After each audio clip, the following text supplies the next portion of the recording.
very, very proud to share the story of my mother kasi she literally only had her period twice in her life.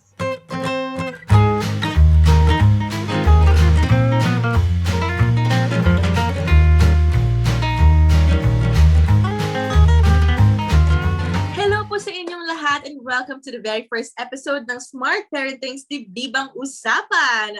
Ako po si Nikki Viola, your host, and I'm very honored and excited to bring to you this new series kung saan makakausap natin ang inyong mga paboritong celebrities at personalities at makikipagkwentuhan tayo tungkol sa mga buhay-buhay nila. At alam nyo actually, meron tayong hidden reason dito lamang sa Dibdibang Usapan, especially sa mga guests natin dahil for sure, we're curious about different things, diba? At talagang yun yung mga itatanong natin sa ating mga magiging bisita dito sa show. Kaya naman ako, abangan niyo po yan. At syempre ngayon, para sa ating first episode, makakasama po natin ang isang soon-to-be mommy. Naku, napakaganda nito, napaka-gorgeous. At ikukwento niya sa atin ang storya ng kanyang mommy kung saan 2 beses pa lamang daw nagkakaroon ng period ito sa buong buhay niya. O di ba grabe, first time ko lang narinig, parang posible ba yon? And for sure sa lahat ng ating mga viewers dyan, iniisip nyo rin, Paano nangyari yun? Malalaman natin yan ngayon. Kaya naman, huwag na natin patagalin pa. Let's give it up for our guest for today, Miss Roxanne Barcelo. No, thank you! Hello, Nikki! Hello. Thank you for having me. And I'm so thrilled to be your very first guest dito sa napakagandang Dibdibang Usapan. Diba? Siyempre, unang-una sa lahat, very excited yung mga fans mo. And during the pandemic, during the quarantine, for sure, one of the things na ginagawa nila para mawala yung anxiety nila or yung lungkot nila is, of course, panoorin yung mga vlogs mo na super nakakatawa. Kaya grabe ang mga badidap dyan, di ba? For the high energy. Yes, taas ng energy. Lockdown. Totoo. So, yeah, speaking of your vlog, I watched one of your vlogs which is very interesting. Kaya ito po yung gustong-gusto ko nang itanong sa'yo nung nalaman ko na ikaw yung first guest because I saw your vlog with your mom. Hindi ko yun agad naalala ko because very close din ako with my mommy. So sabi ko, panoorin ko nga to.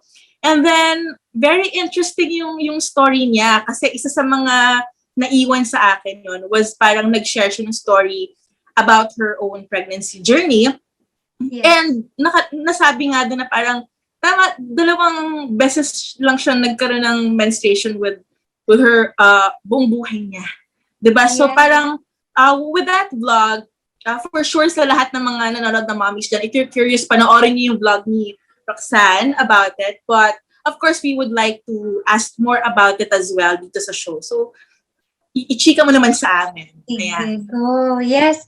As her spokesperson, Char.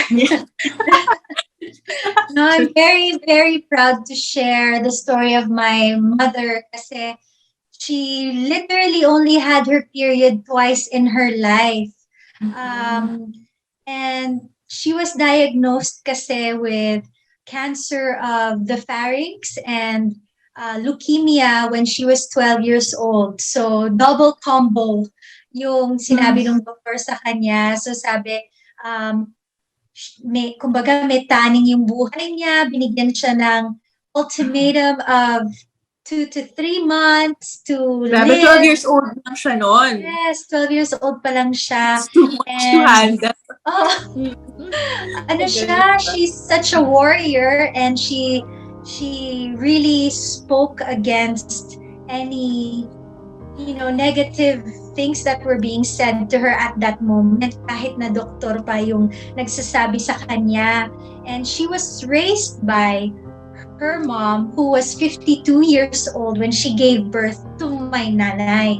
So, kumbaga, we are 3 generations ng mga babae na talagang she was raised by a strong woman and I was also raised by a very fiercely strong woman as well. So, nung sinabihan siya ng ganun, sabi niya, sa isip niya, sabi niya, that's not true. Tapos nagdasal sila ng nanay niya, and she had one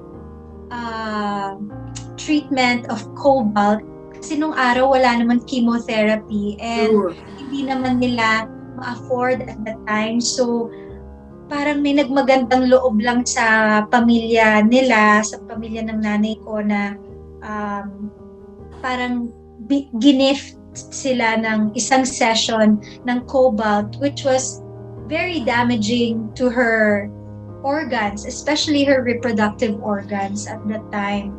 So, sinabi ng doktor, if you are able to live longer, hindi ka rin pwedeng magkaanak kasi na-damage na yung reproductive system mo. So again, my nanay said, that's not true. Parang in her head lang naman.